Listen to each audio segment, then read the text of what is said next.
Hola, en este video vamos a ver una modificación del test bench que habíamos visto en el video anterior a fin de que la salida, que se veía muy mal, productos TXT, muy desprolija, se vea en una forma prolija.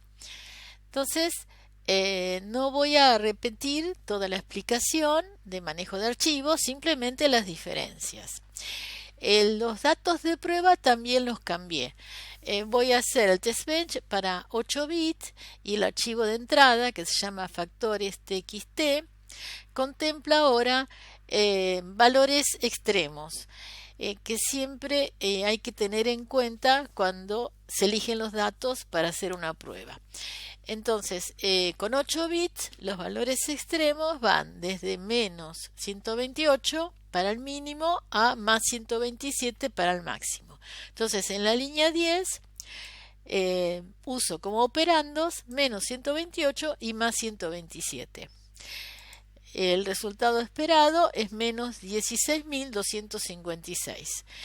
En la línea 14, repito esa operación, pero intercambiando los operandos. Y luego tengo algunos casos con 0. Por ejemplo, en la línea 13 multiplico 9 por 0.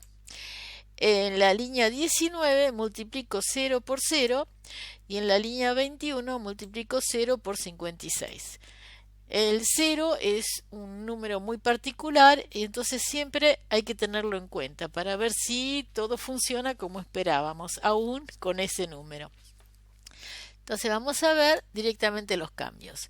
En las declaraciones, en la entidad y la parte declarativa de la arquitectura no hay ningún cambio. Vamos al cuerpo de la arquitectura, que comienza en el begin, y dentro del cuerpo de la arquitectura al proceso prueba y a la parte declarativa de ese proceso, que comienza en el is y termina en el begin. Al principio tengo las variables que habíamos visto para manejar archivos. Y ahora, luego tengo lo nuevo. Por eso le puse un título en la línea 43, variables inconstantes para obtener el ancho de cada columna de la tabla de salida. Entonces, vemos que en primer lugar tengo una constante que llamo ancho columna sep, que es de tipo positive, un subtipo de los enteros, y le doy el valor 4. Entonces, yo quiero que cada columna esté separada de la próxima con un ancho fijo. Por eso es una constante. Quiero representar en mi salida una tabla similar a la que estamos viendo, que es la de entrada. Luego, podría haber puesto una constante que le dé un ancho fijo a los números que voy a imprimir, considerando la máxima cantidad de caracteres que va a tener un número. Por ejemplo, como en la entrada yo ya tengo los valores que después voy a imprimir, lo puedo saber. Por ejemplo, para la salida, si me fijo acá, tengo 5 caracteres numéricos, pero además tengo el menos. Entonces, para la columna que es producto, tendría que reservar por lo menos 6 caracteres.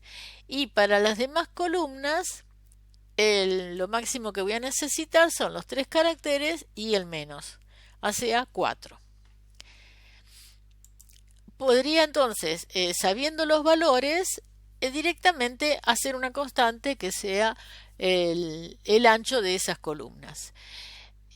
Yo sé con cuántos bits estoy trabajando. Siempre en el test bench la cantidad de bits es fija. Por eso recuerden que tenía en la arquitectura una constante positive 8, que es la cantidad de bits. Quiere decir que con eso y sabiendo entonces el rango en complemento a 2 para números con signo, van desde menos 2 elevado a la n-1, o sea 2 elevado a la 7, que es 128, hasta más 2 elevado a la n-1 menos 1, o sea más 127. Entonces yo ya sé de acá ese número lo puedo calcular y lo conozco. Pero podría dejar que en lugar de ver yo el número y calcularlo directamente con las sentencias de VHDL, pueda obtener ese número. Yo sé la cantidad de bits, entonces defino una variable que llamo n de tipo integer y le doy el valor inicial, que es el número máximo que yo tengo en valor absoluto es 128. O sea que el máximo negativo le saco el signo y tengo el número máximo que tengo que representar. Y luego tengo otra variable que llamo cantidad de caracteres, que es de tipo integer, y le doy el valor 1. Esta es la que realmente me interesa. La variable anterior es simplemente para hacer los cálculos, pero la salida, lo que yo necesito conocer, es la cantidad de caracteres que necesito para imprimir, por ejemplo, el menos 128. Entonces, por lo menos para imprimir un número que es un carácter ASCII, va a ser un carácter. Por eso le doy a esta variable cantidad de caracteres un valor inicial 1. Y ahora vamos a ver cómo usamos esta variable y la constante. Después en el cuerpo de la arquitectura, después del begin, vamos a la parte nueva. Voy a usar un while loop y este while va a comparar n, acuérdense que n tenía el número 128. Lo voy a comparar con 10. Mientras sea mayor o igual que 10, entonces entro en el loop del while. El 10 que es la base decimal que estoy usando para representar los números. Entonces, en el while, ese n va a ser dividido por la base, por 10. Así que 128 dividido 10 en forma que trunca el resultado, me queda 12. La cantidad de caracteres, que estaba en 1, ahora la voy a incrementar. Entonces pongo 2. Compara nuevamente el nuevo n, que es 12, con 10. Como es mayor, entra nuevamente en el while, lo vuelve a dividir por 10. Ahora me da 12 dividido 10, 1. Y la cantidad de caracteres, que era 2, al incrementarse queda 3. La próxima vez que hace la comparación, 1 es menor que 10, de manera que no entra más en el ciclo del while, quedando en la variable cantidad de caracteres el número 3, que es lo mismo que yo había obtenido mirando el número. Es muy sencillo en realidad, vale la pena agregarlo. Ahora, fíjense una cosa, es muy sencillo, pero el código queda sucio poniendo este cálculo ahí en la mitad. De manera que en videos posteriores vamos a ver el tema de funciones y entonces también cómo hacer una función con este código. Así no ensuciamos el VHDL propiamente dicho de lo que estamos viendo. Bueno, ahora vamos a ver los cambios en el resto. Vamos a la línea 71. En esta línea teníamos write, buffer2, que es la variable donde va a ir a parar el contenido del segundo argumento, que es un string, que como habíamos visto es producto de números de enteros de 8 bits. Pero tenemos a continuación el ampersand, que concatena string, y un carácter lf, que significa line feed. Si vemos el package estándar del IEEE y los tipos de datos enumerados, por ejemplo, tenemos el tipo character. Y entre estos datos enumerados, fíjense que hay uno que es LF. Quiere decir que line feed ya está incorporado en el VHDL y podemos usarlo. Con lo cual, nuestro código queda ahora mucho más simple, porque lo que ocasiona es un salto de un renglón. Entonces, en el test bench que habíamos visto antes, después de estas sentencias del write con el write line, teníamos otro write con otro write line para generar ese salto. El write que teníamos tenía nada más que las comillas en el string para no escribir nada, simplemente generar el salto. Y en realidad lo podemos hacer cómodamente concatenando el line find.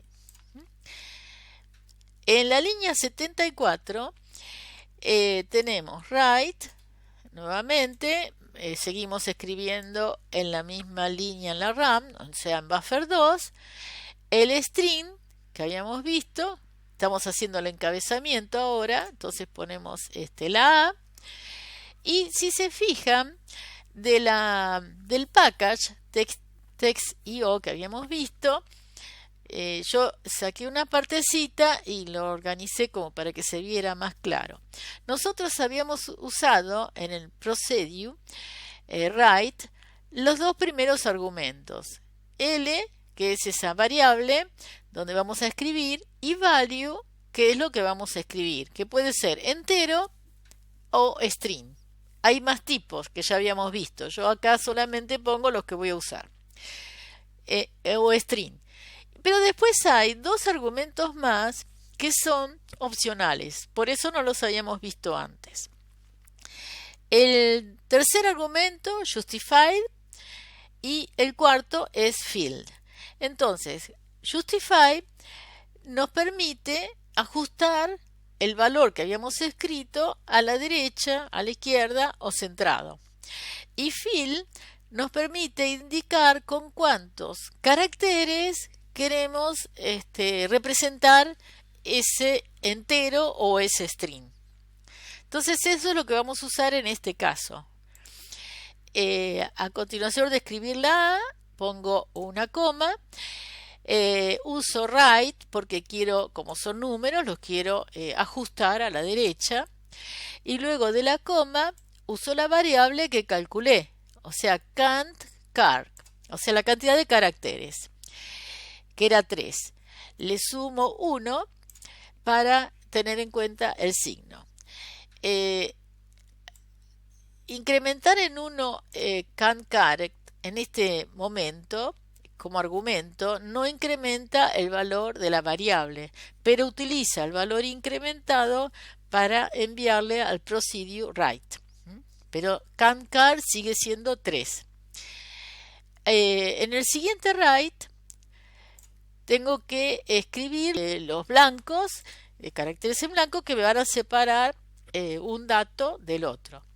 Entonces también le pongo write por prolijidad, no tendría mucha importancia, y uso a continuación, como es una columna nada más que de espacios en blanco, la constante que había definido, ancho columna sep.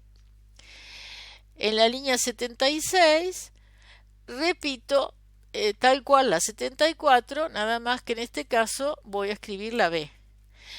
En la línea 77 repito la línea 75, porque lo que quiero hacer es una separación entre B y los productos.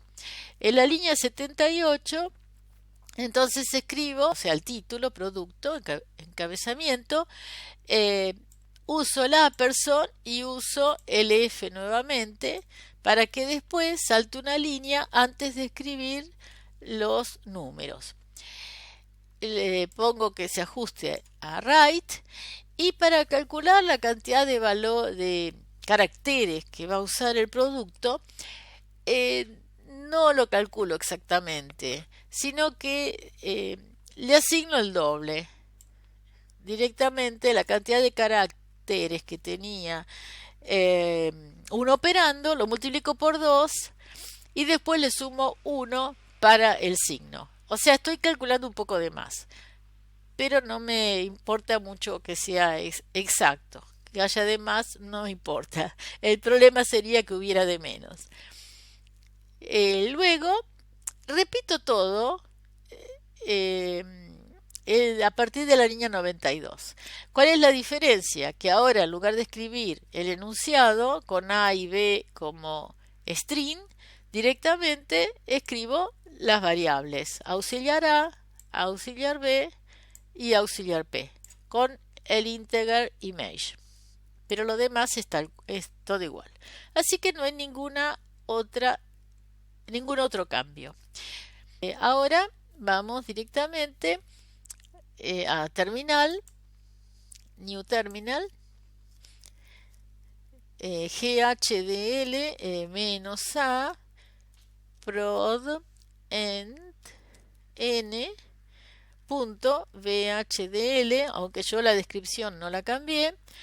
Retrocedo y le agrego -tv para analizar el test bench. Retrocedo, le saco la extensión y cambio la A por E de elaboración.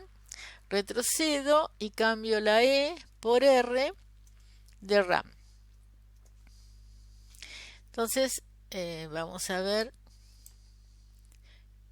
que ya se corrió sin ningún problema. Tenemos la nota que habíamos puesto, verificando un multiplicador de enteros de 8 bits de menos 128 a más 127, verificación exitosa.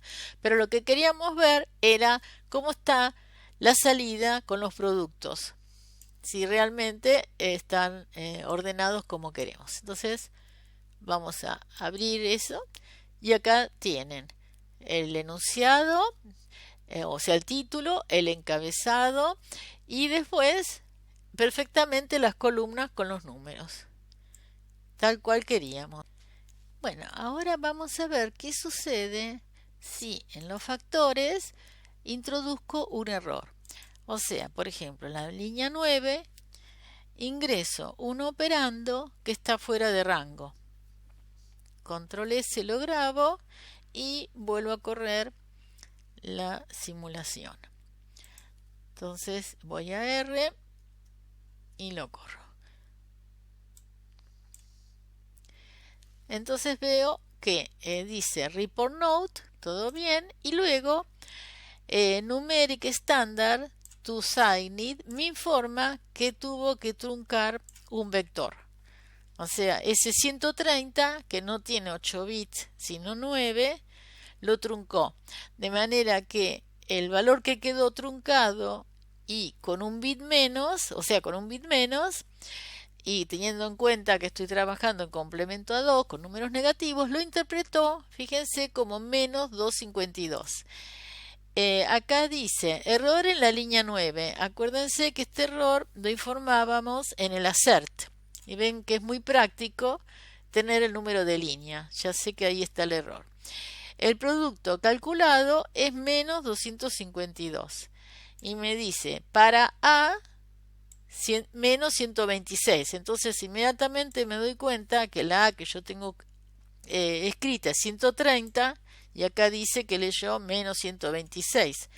Como numeric standard to assigned me dijo que lo truncó, ya sé que el error está en ese operando.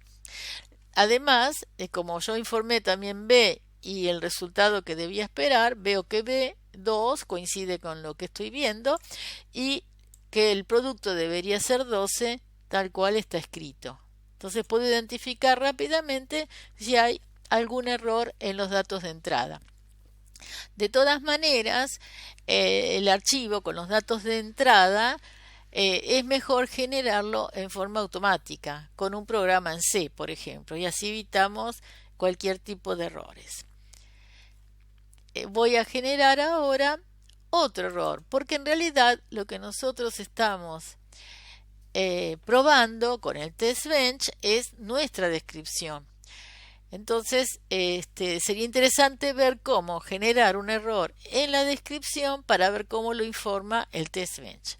Entonces vamos a la descripción y por ejemplo supónganse que le hubiera puesto al primer operando un -1, le restó 1 y así calculo el producto, seguro con error. Con control S lo grabo y ahora voy a analizar la descripción. El test bench no lo modifiqué, pero sí tengo que elaborar nuevamente y correrlo. Entonces veo que está el report note y luego me informa error en la línea 1. Esto es el assert que yo hice en el test bench, que me está informando. El producto calculado es -1, pero A era 2, B era 3 y el producto debería haber sido 6. Entonces acá uno investiga si leyó bien los operandos y leyó bien el valor esperado, quiere decir que si el resultado dio mal, lo que está mal es la descripción que yo hice. Y esa es la idea del test bench. Bueno, les agradezco mucho. Si les gustó y ven que les resulta útil, pueden poner me gusta, suscribirse al canal y accionar la campanita. En los próximos videos voy a ir completando el tema de manejo de archivos. Bueno, muchas gracias. Chao, chao.